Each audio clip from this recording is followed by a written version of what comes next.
안녕하십니까. 최종인 원장입니다. 2장 정전기 시작하겠습니다. 2장부터가 본격적으로 전기 자기약 공부의 시작이라고 보시면 되는데, 먼저 정전기가 나왔기 때문에 우리가 전개 부분, 전하 부분에 대한 간략한 소개를 한번 드리도록 할게요. 우리가 전하라는 것이 있습니다. 이것이 뭐냐면 플러스 전하, 마이너스 전하 해서 우리가 물질을 이루는 것이 분자, 원자 이렇게 되죠. 원자가 플러스 전하, 마이너스 전하 이런 식으로 나눠지는데, 그 전하가 보세요. 정지에 있는 것이 있습니다. 그게 뭐냐면 정전계. 이게 정이 정지에 있다는 의미예요. 정지에 있는 전하의 공간. 그 다음에 반대가 뭐였겠어요? 동전계죠. 동전계. 그럼 보세요. 전하가 정지에 있으면 이것은 정지에 있는 전하에 의해서 전위를 만듭니다. 전위. 그러면 동전계 뭘까요? 전하가 움직인다. 전자의 흐름. 뭐다? 이것이 전류가 됩니다. 전류. 그래서 정전계는 전하가 정지해 있는 상태, 그 다음에 동전계는 전하가 움직이는 상태를 얘기하고, 이것이 전류가 되는 거죠. 그럼 전류에 의해서 자기장이 발생해요. 자기장. 근데 자기장은 전류에 의해서도 만들어지지만 자석 있죠. 자석에 의해서도 자기장이 만들어집니다. 그럼 이 자기장을 이용해서 다시 이 자기장이 움직이면은, 운동하면은 다시 또 전류가 만들어져요. 이런 것이 우리 전기 자기약인데, 동전기 전하가 움직이죠. 움직이는 것은 정지해 있는 것보다는 조금 더 복잡할 겁니다. 그래서 전기 자기약을 시작을 이 정전계, 2장의 제목이 정전계입니다. 이 정전기부터 시작을 하도록 하겠습니다. 그럼 먼저 앞에서 말씀드렸던 것처럼 시험에 나온 건 아닌데, 정전계든 동전계든 우리가 가장 중요한 주인공은 전하입니다. 전하는 교재를 한번 보시면 물질은 분자로 이루어져 있고 분자는 원자로 이루어져 있습니다. 원자가 여기서부터 시작하는 거죠. 자기약 문제에서 물질은 분자로 이루어져 있고 분자는 원자로 이루어져 있다, 이런 건 시험에 나오지 않습니다. 원자가 플러스의 성질을 갖는 것이 원자핵이고요, 마이너스의 성질을 갖는 것이 전자입니다. 전자. 근데 원자핵은 중성자와 양성자로 이루어져 있는데, 중성자는 말 그대로 중성이고요, 양성자는 말 그대로 플러스입니다. 그러면 중성과 플러스가 합쳐졌으니까 전체적인 성질은 플러스일 거고요, 전자는 마이너스로 이루어져 있고, 이것을 우리가 이것을 플러스 전하, 이것을 마이너스 전하라고 합니다.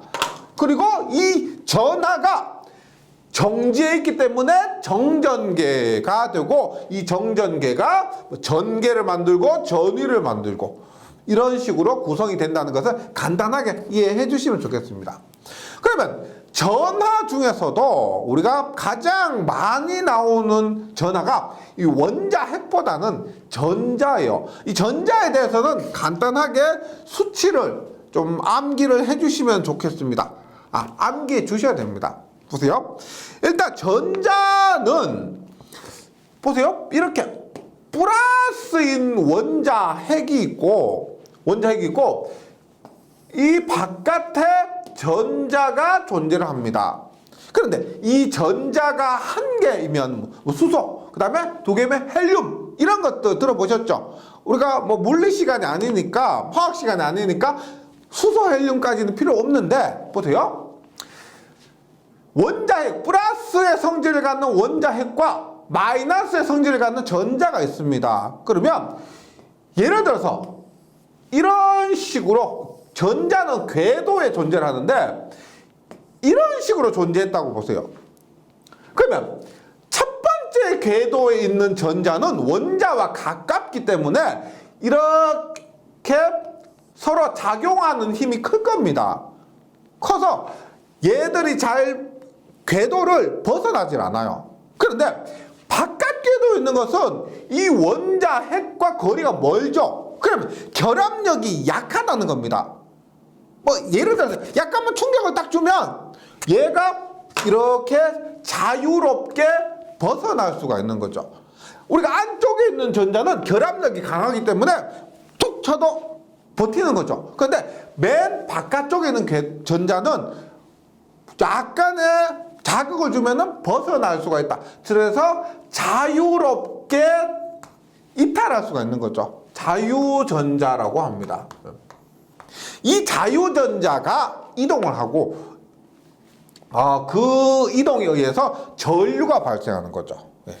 이런 개념을 이해해 주시면 좋겠고, 자유전자는 시험에 나올 수가 있습니다.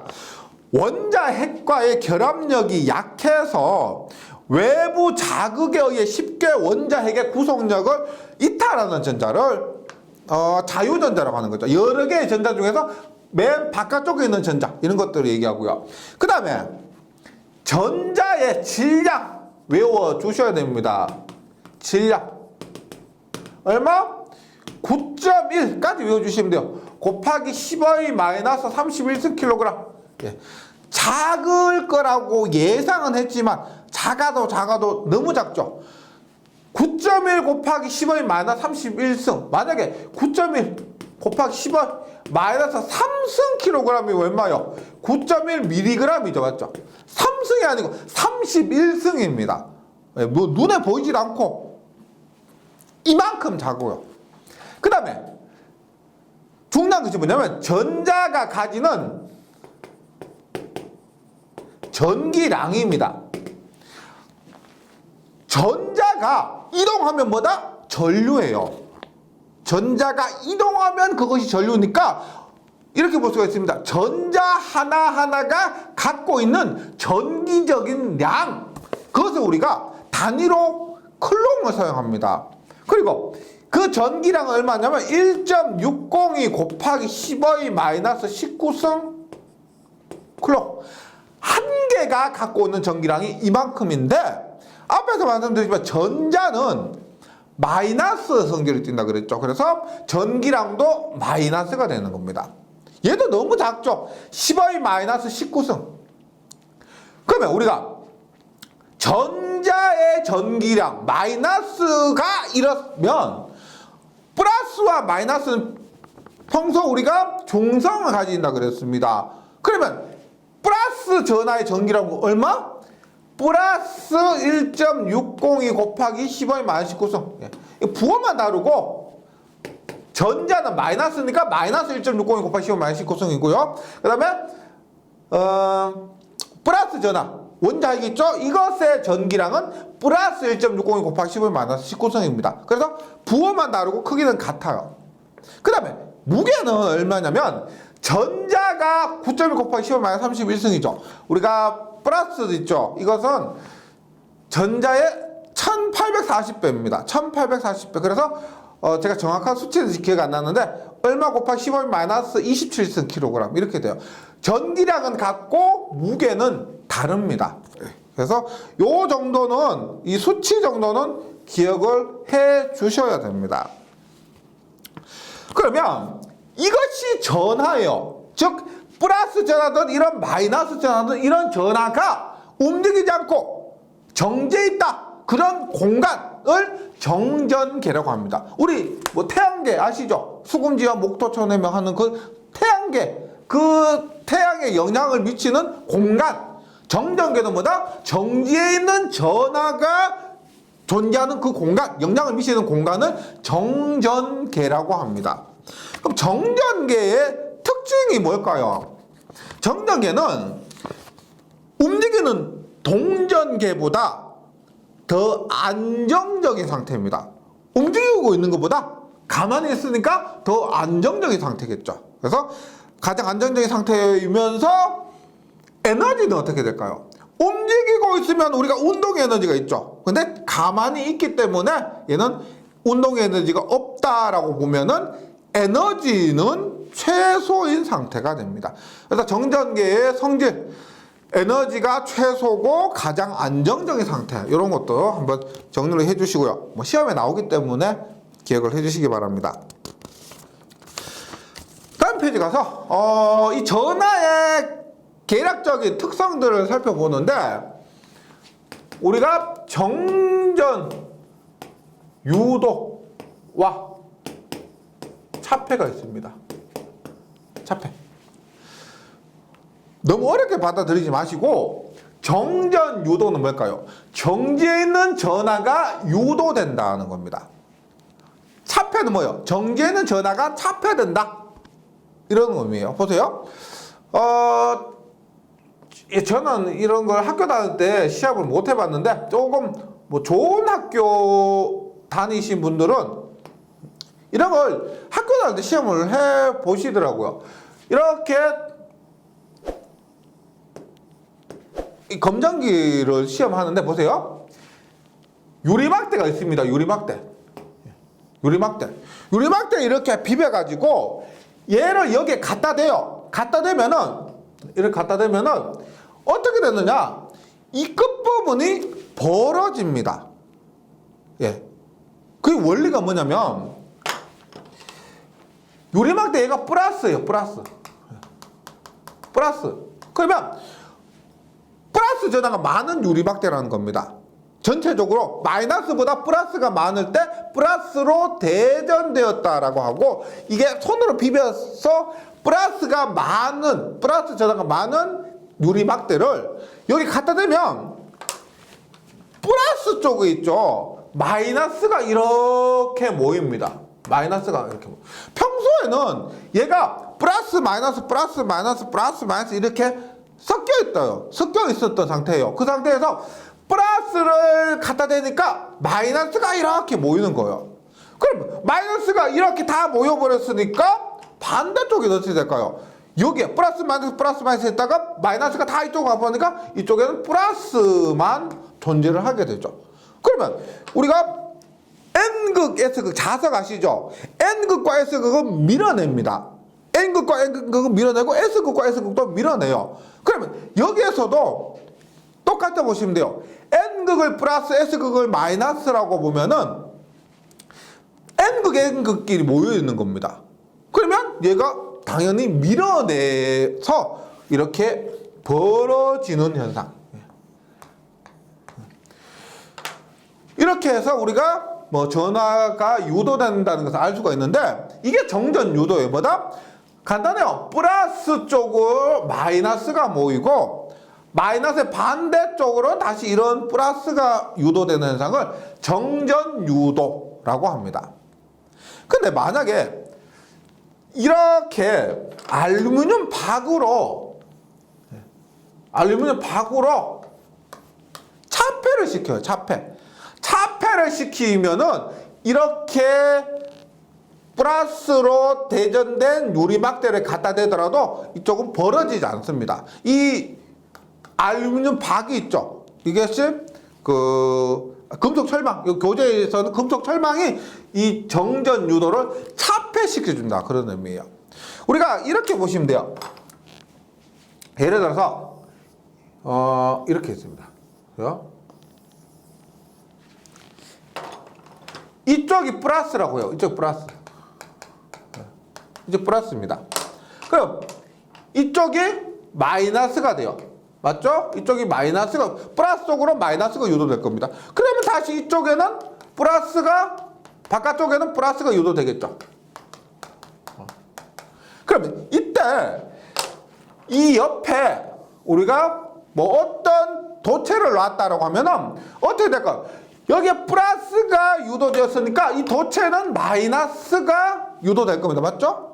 플러스니까 마이너스. 그러면 차폐를 시키는 것은 이렇게, 얘를 만약에 접지를 시키면 이 플러스가 어떻게 다 이쪽으로 땅으로 꺼져버리는 겁니다. 그러면 여기에 마이너스가 유도되지 않죠. 그럼 정전 차폐라는 것은 정전 유도를 방해하는 그런 현상을 차폐라고 보시면 됩니다.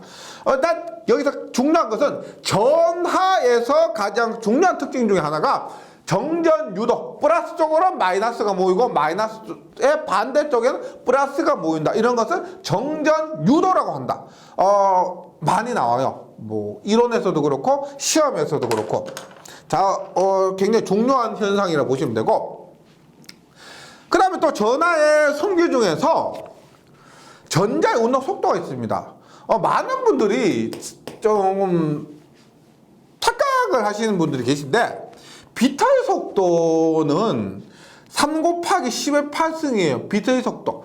예전에 제가 어릴 때 배울 때는 1초에 지구를 7바퀴 반 도는 속도, 뭐 그렇게 배웠는데, 그 비트의 속도하고 전자의 이동 속도는 다릅니다.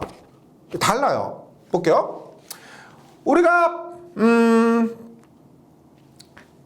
회로 이론에서 나오는데, 회로 이론에서 전력량은 전력 곱하기 시간입니다. 전력 곱하기 시간. 그러면 전력은 전압 곱하기 전류예요. 그래서 전압 곱하기 전류 곱하기 시간이 돼요. 전력량은. 그러면 전류는 뭐다? 시간분의 전기량이에요. 시간분의 전기량입니다. 그러면 약분이 되어서 전력량, 얘가 에너지죠. 에너지는 전압 곱하기 전기량이 됩니다. 그럼 만약에 전자 하나의 에너지라 하면 어떻게 될까요? EV가 돼요. EV. 얘가 뭐다? 앞에서 했던 전기량. 전자 같은 경우는 마이너스 1.602 곱하기 10의 마이너스 19승. 플러스 전하 같은 경우는 플러스 1.602 곱하기 10의 마이너스 19승이 됩니다. 즉 에너지는 VQ가 되는 거예요. VQ. 전압 곱하기 전기량. 근데 우리가 에너지 보존의 법칙이라고 들어보셨죠? 우리가 전하가 갖는 에너지가 VQ라고 했습니다. 이것이 운동 에너지로 변하면 운동 에너지는 얼마다? 2분의 1의 mv 제곱이요. 예. 이것은 모두 뭐 기억하실 필요는 없고요. 결과만 좀 정리해 주시면 됩니다. 여기에서 우리가 속도를 구할 수가 있습니다. 전자의 이동 속도, 전하의 이동 속도요. 그럼 보세요. 전하가 하나면은 VE라 그랬죠. VE. 그러면 속도 2분의 mv 제곱에서 이 v가 속도가 되는데, v의 제곱은 얼마예요? v의 제곱은 m분의 2 v가 되고, v는 얼마가 돼요? 루트의 m분의 2 v가 됩니다. 그러면 루트 v를 밖으로 끄집어내면은 m분의 2의 루트 v가 되죠. 여기서 v는 전압입니다. 전압. 그러면 앞에서 했던 것을 대입하면 전자 하나, 전하 하나, 이 전자라고 봤을 때 전자의 질량 얼마라 그랬어요? m은 질량입니다. 무게예요. 무게 얼마? 9.1 곱하기 10의 마이너스 31승. 전기량은 얼마다? 마이너스는 우리가 마이너스 성질을 얘기하지 여기서 빼기가 아니에요. 그래서 여기에 전기량 E는 1.602 곱하기 10의 마이너스 19승. 앞에서 했던 그 값을 대입합니다. 에 루트 E, 루트 V 하면 전자의 이동 속도는 얼마다? 5.93 곱하기 10의 5승의 루트 V가 됩니다. 이것이 이동 속도인데, 여기에서 중요한 것은 보세요. 속도는 전압의 루트 안값. 속도는 루트 V에 비례합니다. 얘가 속도고요. 얘는 전압입니다. 루트 V에 비례한다. 그 다음에 요 값 있죠. 속도는 얼마? 5.93 10의 5승 루트 V. 네, 요렇게 해서 요 두 개 정도는 외워주시기 바랍니다. 뭐 운동 에너지가 2분의 1 mv 제곱이다 이런 것까지는 모르셔도 되고, 요거 전자의 이동 속도, 그 다음에 전자의 속도가 전압의 루트 값에 비례한다. 요 정도 정리를 해주시기 바랍니다. 전자의 운동 속도고요. 그 다음에 전자를 함에 있어서 또 빼먹을 수 없는 것이 유전율이라는 겁니다. 유전율. 네, 유전율은 우리가 그리스 문자 앞으로 가셔가지고 그리스 문자 풀어보시면 얘가 뭐냐면 엡실론입니다. 엡실론 보세요. 네. 얘는 유전율이고 단위로 페라포미터를 사용합니다. 페라포미터. 그럼 얘는 페럿이 뭐냐면 콘덴서 정전 용량의 단위입니다. 즉 정전 용량이 크다는 것은 전하를 많이 담을 수 있다, 전하를 축적할 수 있다는 거예요. 그럼 페라퍼미터는 1m당 전하를 얼마나 축적하느냐, 그런 의미로 이해하시면 되겠습니다. 그래서 유전율이라는 것은 지금 나중에 공부를 다시 하겠지만 유전율은 뭐다? 전하를 축적하는 능력, 이렇게 이해하시면 되겠습니다. 전하를 저장하는 능력. 우리가 전하가 있는데 이게 가만히 있으면 밖으로 튀어나가려고 하는데 그것을 나가지 못하도록 저장하려고 하는 그 능력. 유전율이 만약에 크면은 많이 저장하고 작으면은 적게 저장한다, 이렇게 이해하시면 되겠습니다. 그래서 이 유전율도 전하를 얘기할 때, 정전계를 얘기할 때 굉장히 중요한 요소가 돼요. 그럼 유전율을 일단 값을 한번 보도록 할게요. 엡실론은 엡실론 제로 곱하기 엡실론 S, 혹은 엡실론 S를 엡실론 R이라고 할 때도 있는데, 전체 유전율은 공기 중의 유전율 곱하기 비유전율입니다. 네. 그럼 공기 중의 유전율의 값은 4파이 C의 제곱분의 10의 7승이란 값인데, 여기서 이 C는 뭐냐면 비터의 속도입니다. 비터의 속도. 그래서 4파이 C는 비터의 속도는 3 곱하기 10의 8승이에요. 제곱분의 10의 7승 해주시면 외워주셔야 될 것은 이거요. 엡실론 제로는 36파이분의 10의 마이너스 9승. 이것까지 못 하실 필요도 없고요. 공기 중의 유전율은 그 값은 36파이분의 10의 마이너스 9승. 계산기로 두드려 보시죠. 그러면 얼마? 8.84 곱하기 10의 마이너스 12승이 되고 단위는 페라포미터가 됩니다. 그래서 외우셔야 될 게 이번 장에서도 몇 개 나왔는데, 무엇보다 중요한 거 굉장히 자주 나옵니다.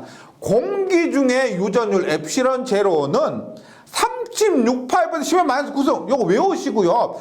계산기로 두드리시잖아요. 그러면 8.84 곱하기 10의 마이너스 12승 나와요. 이거 꼭 외워주셔야 됩니다. 이거. 네. 이것이 공기 중의 유전율이고요. 공기는 진공. 이것도 진공. 이것도 함께 기억해 주셔야 돼요. 그 다음 비유전율 뭐냐면 엡실론 S요. 엡실론 S 혹은 엡실론 R이라고 하는데, 우리가 비유전율 엡실론 S는 두 가지로 볼 수 있겠죠. 유전율이 아니다, 혹은 유전율의 비율이다. 뭘까요? 유전율이 아니다, 유전율의 비율입니다. 그래서 얘를 우리가 엡실론 R이라 할 때도 있어요. 비율이 영어로 레이트죠, 레이트. 그래서 레이트의 R이 됩니다. 그럼 얘는 뭐냐면 비유전율은 엡실론 제로분의 엡실론이에요. 즉 공기 중의 유전율 분의 전체 유전율. 예를 들어서 공기에서 전하를 담을 수 있는 능력과 물속에서 전하를 담을 수 있는 능력이 다르겠죠. 그래서 공기 중에 유전율이 기본이고 그 놈을 1로 둡니다. 1이고 그것을 기준으로 했을 때 만약에 공기 중 분해 공기 중은 비유전율이 1이겠죠. 근데 물속이다 혹은 나무다 요리다 이때는 전하를 축적할 수 있는 능력이 공기 중과는 다를 겁니다. 그래서 얘는 공기 중의 유전율이고요. 그 다음에 얘는 전체 어떤 특징한 물질, 그 환경에서의 유전율인데 그 비율이라고 해서 비유전율이라고 얘기를 하는 거죠. 따라서 전체 유전율은 공기 중의 유전율 곱하기 비유전율. 얘도 엡실론 제로 곱하기 엡실론 R로 나올 때도 있고요. 엡실론 S로 나올 때도 있습니다. 요거 기억을 해주시기 바라고요. 얘가 공기 중일 때는 공기 중일 때분에 공기 중이니까 얘가 1입니다. 공기 중일 때는 1이다. 혹은 진공일 때도 1입니다. 그 값 기억을 해주시고요. 여기까지가 우리가 전하에 대해서 뭐 속도, 그 다음에 유전율, 그 다음에 정전 유도 이러한 특징을 살펴봤고 이어서 바로 쿨롱의 법칙 공부하도록 할게요. 쿨롱의 법칙.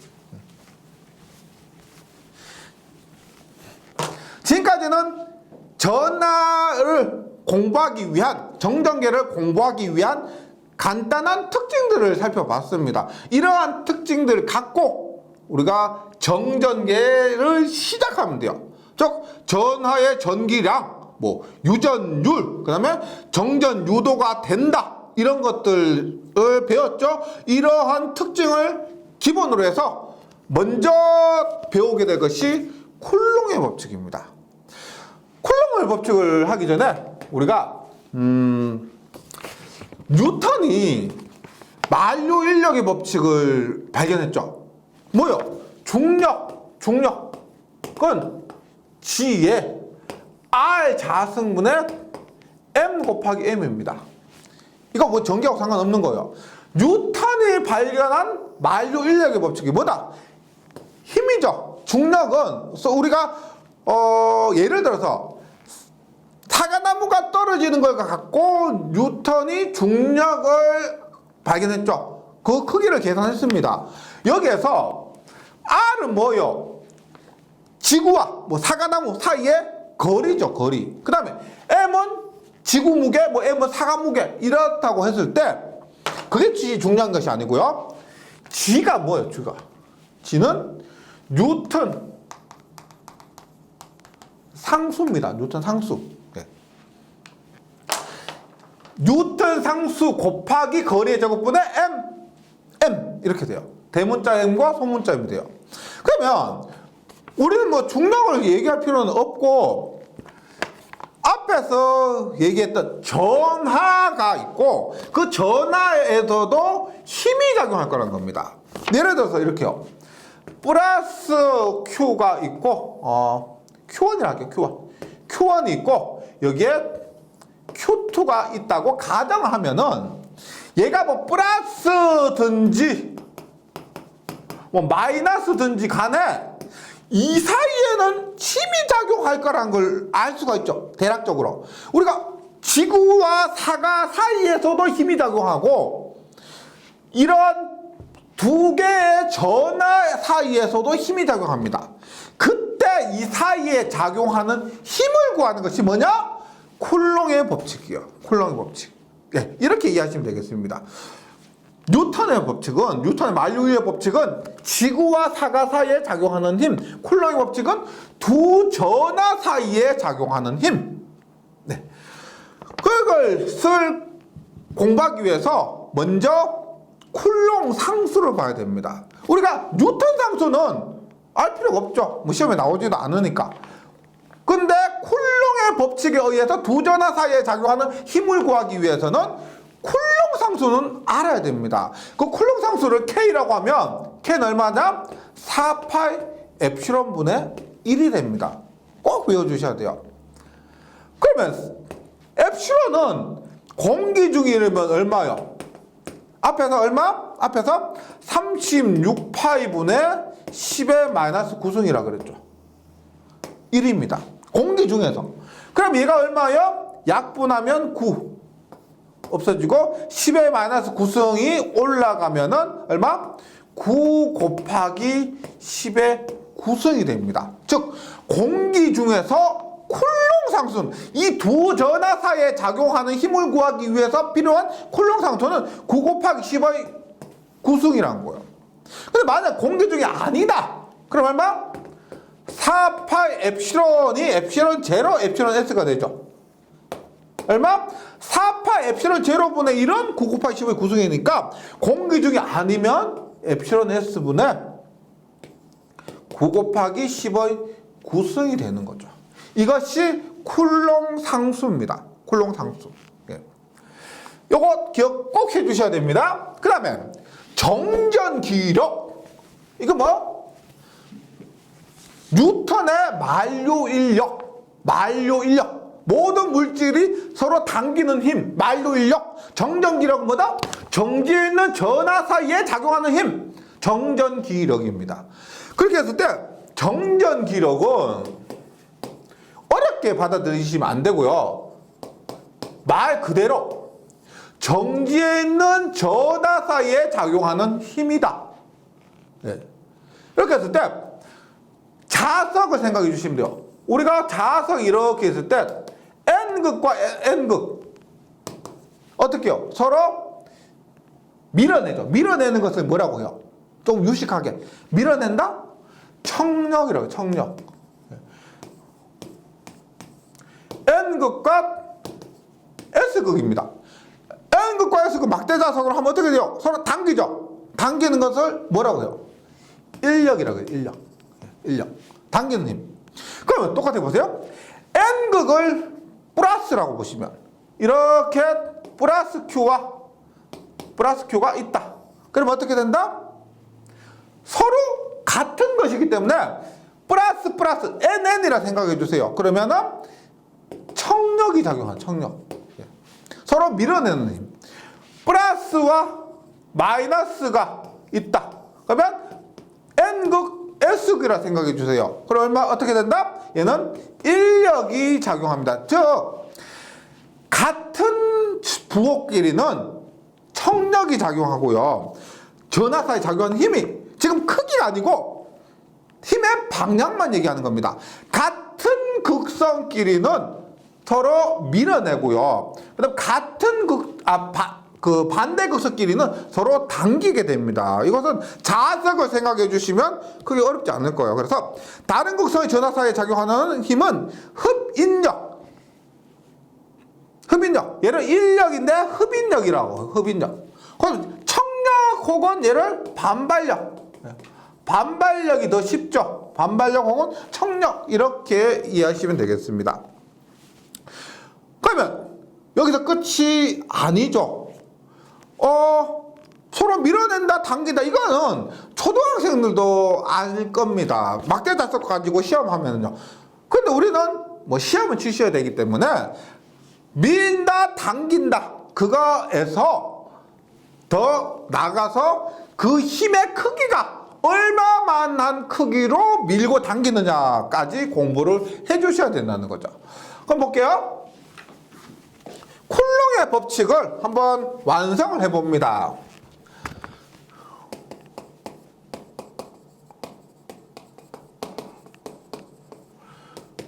Q1이 있습니다. Q1 있고 Q2가 있어요.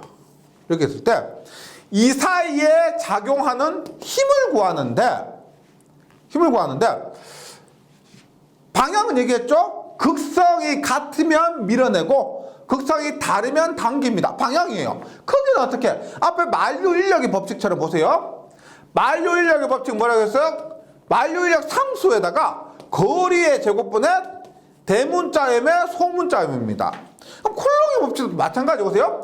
쿨롱 상수, 만류인력 상수 대신에 이 쿨롱 상수가 들어가요. 그 다음에 거리, 이 사이에 거리 있겠죠. 중심에서 중심까지 거리 R이라고 합니다. 그러면 거리의 제곱에 반비례하고 전기량이 크면 클수록 당연히 힘이 세겠죠. 그래서 대문자 M, 소문자 M처럼 여기도 Q1, Q2가 되고 단위는 뉴턴이 됩니다. 이것이 우리가 쿨롱의 법칙이에요.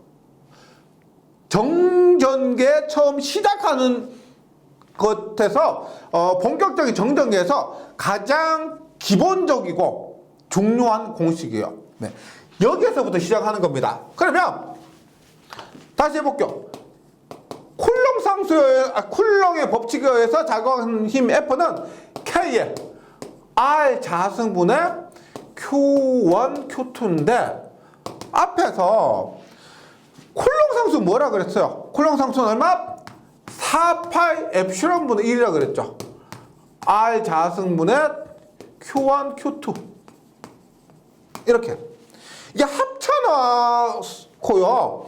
한꺼번에 보면은 어렵게 보입니다. 하지만은 우리가 이런 과정 거쳐서 만류인력 법칙과 비교해서 이러한 과정을 거쳐서 합치면은 생각보다는 외우기가 어렵지 않습니다. 그리고 공기 중이라면은 엡실론 제로 R 자승분의 Q1, Q2예요. 근데 여기에서 요 위치를 한번 바꿔볼까요? 4파이 엡실론 R 자승인데 R 자승 엡실론 제로분의 Q1, Q2라고 하면 지금 얘가 있죠. 4파이 R의 제곱 4파이 R의 제곱 얘가 뭐냐면 얘가 9의 겉넓이입니다. 9의 원의 넓이 뭐예요? 원의 넓이는 평면인 원의 넓이는 파이 R 제곱이죠. 9의 겉넓이는 공의 겉넓이는 4파이 R 제곱이에요. 그래서 얘를 만약 간단하게 한다고 하면은 얘가 9일 때 면적이 S예요. 얘가 어려우면 이거 S가 4파이 R의 제곱으로 변한다. 이렇게 기억해 주시면 되겠습니다. 그래서 작용하는 힘 쿨롱의 법칙에 의한 힘 F는 일단 거리의 제곱에 반비례합니다. 거리의 제곱에 반비례해요. 그 다음에 전기량 Q1, Q2를 곱한 것에 비례를 하게 됩니다. 그 다음에 F는 유전율에 또 반비례하게 돼요. 이건 당연한 겁니다. 보세요.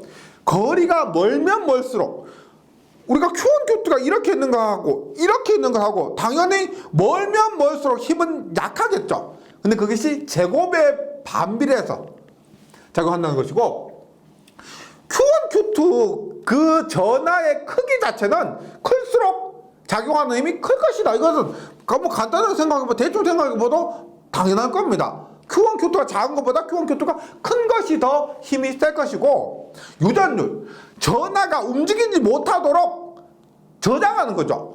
이것이 많이 저장하도록 많이 움직이지 못하도록 꽉 잡고 있기 때문에 작용하는 힘이 작아진다는 거죠. 이렇게 기억을 해주시고 이 쿨롱의 법칙 다시 했습니다. 너무 중요한 공식이고 F는 4파이 엡실론 R 자승분의 Q1, Q2고 작용하는 힘이기 때문에 단위는 뉴턴이 됩니다. 그래서 예제를 한번 봅니다. 너무 중요한 공식이기 때문에 뭐 시험에도 당연히 자주 나오겠죠. 문제를 한번 풀어봅니다. 정전하가 플러스 10, 부전하가 마이너스 10이에요. 정전하가 플러스, 부전하가 마이너스 이런 의미하고요. 그 전하가 10m 거리에 놓여 있을 때 작용하는 힘은 얼마냐? 쿨롱의 법칙에 의해서 대입하면 되는데 보세요. 진공 중에서 공기 중에서라고 하면은 엡실론이 엡실론 제로가 됩니다. 즉 F는 4파이 엡실론 제로 R의 자승분의 Q1, Q2가 돼요. Q1, Q2. 그러면 4파이 엡실론 제로분의 1을 앞에서 얼마였어요? 여기에 엡실론 제로 36파이분의 10의 마이너스 9승 넣어도 되고 이 값이 얼마? 9 곱하기 10의 9승이었죠. 그 다음에 거리가 10이니까 10의 제곱분에 플러스 10 마이너스 10이니까 플러스 10 곱하기 마이너스 10입니다. 이렇게 하면은 얼마 나온다? 마이너스 9 곱하기 10의 구승 뉴턴이 나와요. 이때 작용하는 힘은 마이너스 9 곱하기 10의 마이너스 구승 뉴턴. 그러면 여기에서 이 마이너스가 의미하는 건 뭘까요? 이 결과가 마이너스가 나왔다. 그러면 두 개의 부호가 다르기 때문에 마이너스가 나오죠. 그러면 마이너스라는 것은 계산 결과가 마이너스인 건 흡인력을 의미합니다. 마이너스가 나왔다는 것은. 만약 플러스가 나왔다는 것은 두 개의 부호가 같기 때문에 플러스도 플러스. 플러스 곱하기 플러스도 플러스, 마이너스 곱하기 마이너스도 플러스죠. 그래서 이 결과가 플러스가 나왔다는 것은 반발력이 작용한다는 겁니다. 이렇게. 그래서 지금 마이너스 9 곱하기 10의 구승이 나왔기 때문에 흡인력이 작용하고 흡인력 9 곱하기 10의 구승 뉴턴이 작용한다. 이렇게 정리를 해주시기 바랍니다. 정전계의 시작을 지금 했는데 전기 자기학 특성이 뭐 벡터를 빼더라도 2장, 3장, 4장, 5장 이렇게 연관성이 많아요. 특히나 2장에서 한 것은 우리가 6장 가면 자계에서 거의 그대로 나옵니다. 그래서 먼저 용어에 있어서 굉장히 좀 신경을 많이 써주셔야 됩니다. 용어가 굉장히 비슷해요. 전개, 전압, 전속, 전속 밀도 비슷비슷하게 나옵니다. 그래서 용어에 대해서 확실하게 구분을 해서 정리를 해주시고 여기 쿨롱의 법칙부터 공식을 진화시켜 나갈 겁니다. 쿨롱의 법칙으로 다음 시간에 전개에서 전위 이런 식으로 진화시켜 나갈 것인데 외우시기보다는 약간 이해하는 쪽으로 있죠. 왜 이렇게 되는구나 하면서 외우는 버릇이 별로 안 좋아요. 네, 자기학에서 외워서 될 것도 있지만은 보통 응용이 되어서 많이 나오고 약간 변형되어서 나왔을 때 공식을 암기만 하시면은 적용이 안 됩니다. 그래서 외워서 공부하시는 분들이 점수가 많이 낮아요. 네, 일단 쿨롱의 법칙을 시작했기 때문에 바로 다음 장 넘어가지 마시고 한 번 정도 복습을 해서 어느 정도 고개가 좀 끄덕여질 정도 되었을 때 다음 장으로 넘어가고 이런 식으로 해주시기 바라겠습니다. 처음이 굉장히 중요해요. 용어도 그렇고 개념도 그렇고 처음에 개념을 잘 잡고 용어에 대해서 숙지를 잘 해주시면 뒷부분이 그만큼 편하다는 거 기억해 주시고요. 저는 다음 시간에 다시 뵙도록 하겠습니다. 수고하셨습니다.